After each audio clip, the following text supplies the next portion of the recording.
Genèse au chapitre 22. Après ces choses, Dieu mit Abraham à l'épreuve et lui dit, Abraham. Et il répondit, Me voici. Dieu dit, Prends ton fils, ton unique, celui que tu aimes, Isaac. Va-t'en au pays de Morija, et là, offre-le en holocauste sur l'une des montagnes que je te dirai. Abraham se leva de bon matin, sella son âne, et prit avec lui 2 serviteurs et son fils Isaac. Il fendit du bois pour l'holocauste et partit pour aller au lieu que Dieu lui avait dit.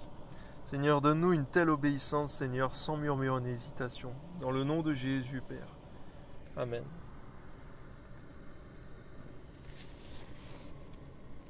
Le 3e jour, Abraham, levant les yeux, vit le lieu de loin.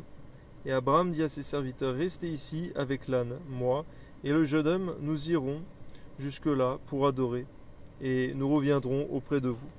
Abraham prit le bois pour l'holocauste, le chargea sur son fils Isaac, et porta dans sa main le feu et le couteau. Et ils marchèrent tous deux ensemble. Alors Isaac, parlant à Abraham, son père, dit, Mon père.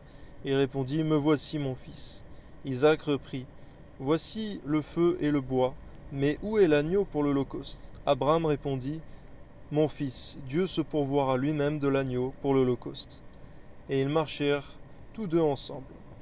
Lorsqu'ils furent arrivés au lieu que Dieu lui avait dit, Abraham y éleva un autel et rangea le bois. Il lia son fils Isaac et le mit sur l'autel, par-dessus le bois.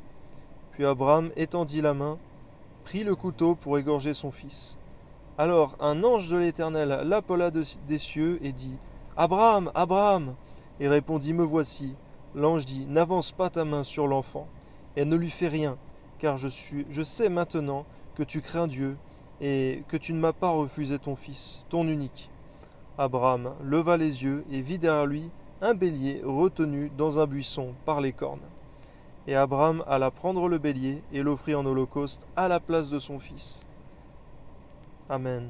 Abraham donna à ce lieu le nom de Jéhovah-Jireh. C'est pourquoi l'on dit aujourd'hui, à la montagne de l'Éternel, il sera pourvu. L'ange de l'Éternel appela une seconde fois Abraham des cieux et dit, Je le jure par moi-même, parole de l'Éternel, parce que tu as fait cela et que tu n'as pas refusé ton fils, ton unique, je te bénirai et je multiplierai ta postérité comme les étoiles du ciel et comme le sable qui est sur le bord de la mer. Et ta postérité possédera la porte de ses ennemis. Toutes les nations de la terre voudront être bénies en ta postérité, aujourd'hui encore, parce que tu as obéi à ma voix.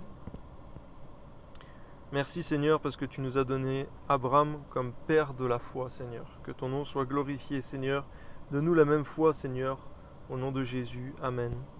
Abraham étant retourné vers ses serviteurs, ils se levèrent et s'en allèrent ensemble à Beersheba, car Abraham demeurait à Beersheba.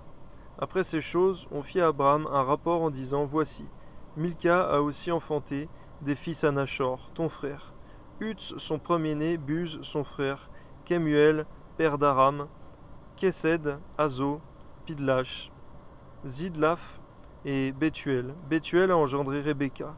Ce sont là les 8 fils que Milca a enfantés à Nachor, frère d'Abraham. Sa concubine, nommée Reuma, a aussi enfanté Tébach, Gaham, Tahash et Maaka.